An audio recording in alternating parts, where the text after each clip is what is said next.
జాబిలమ్మ ఆగవమ్మ ఆలకించవ ఈ శుభవార్త జంట ప్రేమ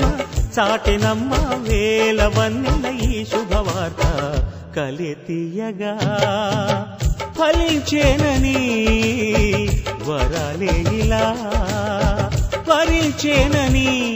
ఈ కనివిని ఎరుగని కళ్యాణం అపురూపం అని కలితీయగా ఫలించేనని వరాలే ఇలా వరించేనని జాబిలమ్మ ఆగవమ్మ ఆలకించవ ఈ శుభవార్త జంట ప్రేమ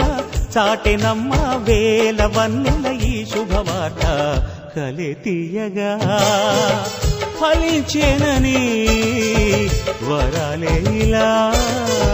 వరించేనని